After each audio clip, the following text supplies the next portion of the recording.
There were days I didn't recognize myself. Days where the hurt was loud and hope was a whisper. I wasn't trying to heal, I was just trying to breathe without crying. But little by little, I found ways to feel human again. Not healed, but human.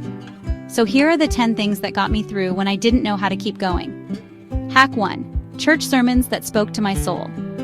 I started watching church sermons online, not out of habit, but desperation. I needed something bigger than my heartbreak. One Sunday, the preacher said, "You weren't rejected, you were redirected." And I just broke. But in that breaking, something sacred entered. Hack 2.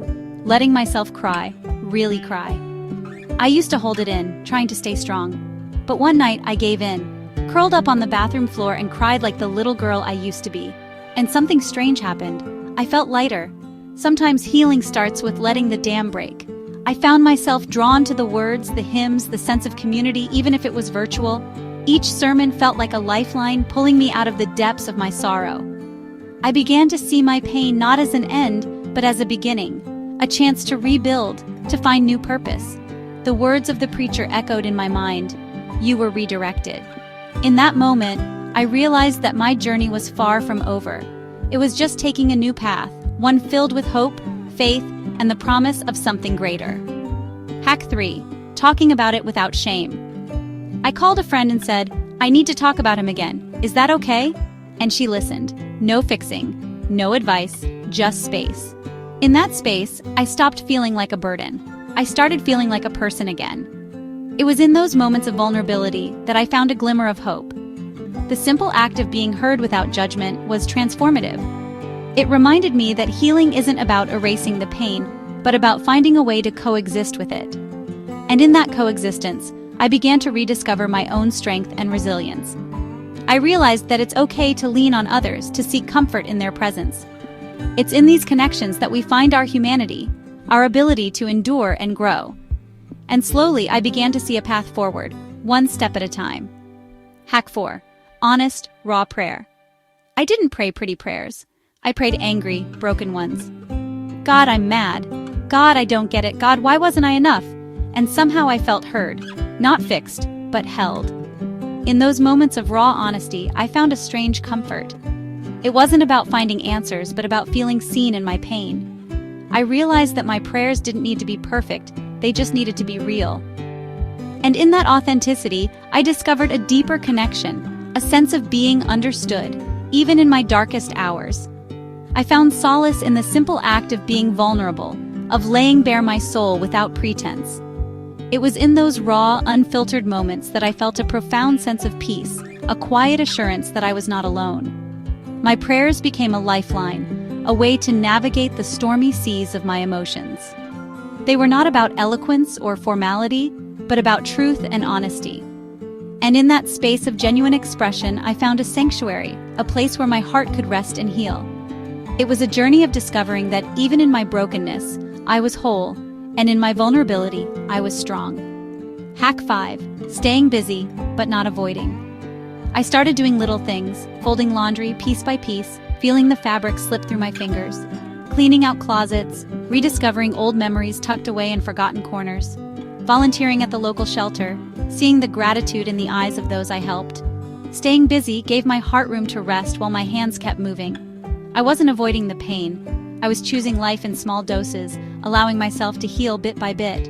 Each task, no matter how mundane, became a step towards reclaiming my sense of self and purpose. Hack 6. Inspirational music that carried me.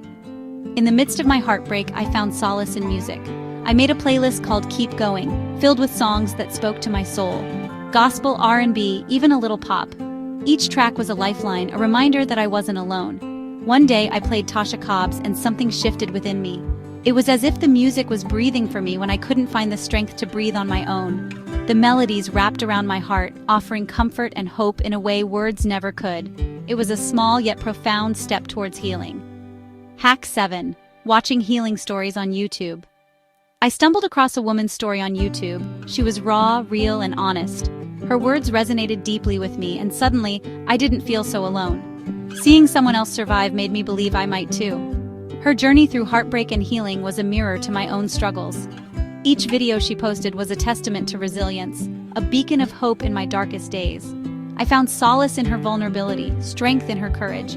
It was as if she was speaking directly to my soul, offering a lifeline when I needed it most. Her story became a part of my own, intertwining with my experiences and guiding me through the storm. In her, I saw a reflection of my pain, but also a glimpse of the possibility of healing. She showed me that it was okay to grieve, to feel lost, but also to find light again. And for that, I am eternally grateful. Her videos were more than just content. They were a sanctuary, a place where I could confront my emotions without judgment. Each word she spoke was like a balm to my wounded heart, soothing the ache that seemed never-ending. I would watch her videos late into the night, tears streaming down my face, feeling a connection that transcended the screen. Her bravery in sharing her story gave me the courage to face my own fears, to acknowledge my own pain. It was through her that I learned the importance of vulnerability, of allowing myself to be seen in my most broken state. She taught me that healing is not a linear path, but a journey filled with ups and downs, moments of despair and glimpses of hope. Her story was a reminder that even in our darkest moments, we are not alone.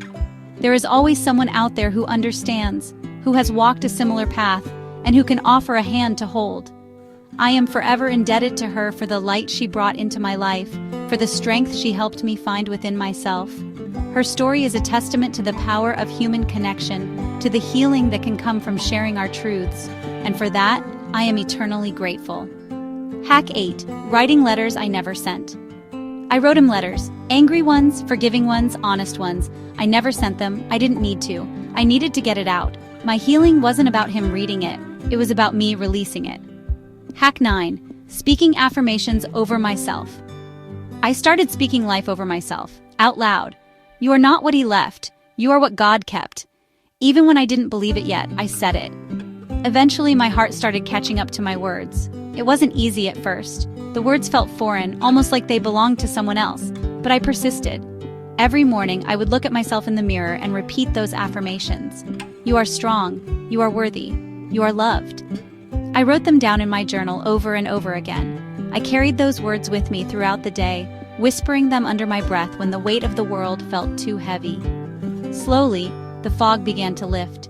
I started to see glimpses of the person I used to be, the person I was becoming. The journey was long, and the road was winding, but with each step, I found a little more of myself.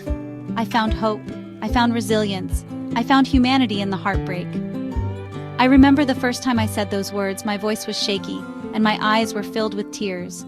It felt like I was trying to convince myself of a lie, but I kept going. Day after day, I stood in front of that mirror and I spoke life into my reflection. You are not broken. You are healing. You are growing. I filled pages of my journal with these affirmations, each word a small step towards reclaiming my sense of self. There were days when the pain felt unbearable, when the memories of what was lost threatened to drown me. But in those moments, I clung to my words like a lifeline. I whispered them to myself in the quiet of the night, letting them seep into my soul. And slowly, ever so slowly, I began to believe them. I began to see the strength within me, the resilience that had carried me through the darkest times. I found a new sense of purpose, a new understanding of who I was and who I could be. The journey was far from over, but I knew I was on the right path. I had found a way to turn my pain into power, my heartbreak into hope, and in that transformation, I discovered the true essence of my humanity. Hack 10. Choosing not to rush the process. This wasn't a 30-day fix. There was no magic moment, just tiny choices stacked on top of each other, choosing to breathe, choosing to show up, choosing not to numb the pain today, even if I did yesterday. That's how I healed, bit by bit. Closing reflection. I used to think healing meant forgetting, but I've learned it means remembering who you were before the pain, and who you're becoming because of it. Healing isn't neat.